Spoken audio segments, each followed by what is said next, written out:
आप हमारा भाई है, हम आपसे तसादुम करना नहीं चाहते, हम पुरअमन लोग हैं भाईजान। दोस्तों, जैसा कि डी चौक और इस्लामाबाद में पीटीआई के चाहने वालों का शदीद एहतजाज पर इमरान खान के पुराने दोस्त फौजी जवान ने बड़ा ऐलान कर दिया है। इमरान खान की तस्वीर हाथ में पकड़कर हल्फ उठाते हुए खान साहब की बेगुनाही की गवाही दे दी है और इस्लामाबाद से बड़ा एहतजाज शुरू कर दिया। खान साहब जीत करार देते हुए इमरान खान के साथ अब मुकम्मल इंसाफ होगा और 1 से 2 दिन के अंदर खान साहब रिहा भी होंगे। फौजी जवान की मुकम्मल दिल छू जाने वाली वीडियो आपके साथ शेयर करने से पहले ये भी बता दें कि मौजूदा सूरत हाल ये है कि हम में से किसी को ये नहीं पता कि अली अमीन गंडापुर साहब कहाँ हैं इस वक्त, वो किसकी हिरासत में हैं।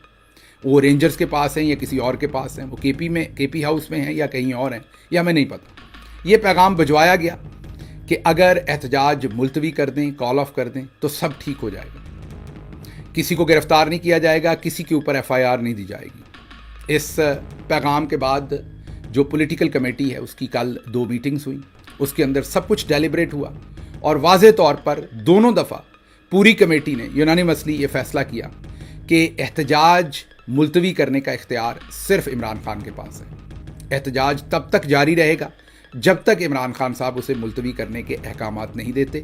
अगर किसी ने बात करनी है तो वह इमरान खान साहब से जाकर बात करे। हम खड़े थे, हम खड़े हैं, हम खड़े रहेंगे, यकीन के साथ, ईमान के साथ इमरान खान। दोस्तों, जैसे कि आपको पता है कि पूरे पाकिस्तान में के खिलाफ शदीद जुल्म हो रहा है, जिसकी वजह से पीटीआई की मरकजी क़यादत और कारकुनान पीटीआई छोड़कर जा रहे हैं। ऐसे में पाक फौज का एक बहादुर हवलदार शर्जील खान इमरान खान के साथ आके खड़ा हो गया है। इमरान खान की हमायत में बड़ा पैगाम देते हुए कहा है कि इमरान खान और पीटीआई जिस तरह इन दिनों मुश्किल तरीन वक्त से गुजर रहे हैं, ऐसे में इस पार्टी को प्रेशर के जरिए जिस तरह तोड़ने की कोशिश की जा रही है, मैं आपको बता दूं कि इस तरह पाकिस्तान के सबसे बड़े लीडर को खत्म नहीं किया जा सकता। खान साहब ऐसे सियासी लीडर हैं कि जो पिछले 23 साल से पाकिस्तान की गरीब आवाम के लिए जदोजहद कर रहे हैं। इसलिए मैं इमरान खान से बेहद मोहब्बत और अकीदत रखता हूँ। इमरान खान पर होने वाले जुल्म की शदीद मजम्मत करता हूँ और अपनी नौकरी के साथ जान भी खान साहब पे कुर्बान करता हूँ। दोस्तों, इस हवाले से अपनी राय का इजहार कमेंट सेक्शन में दें। वीडियो अच्छी लगे तो लाइक करें और इस चैनल को सब्सक्राइब करें।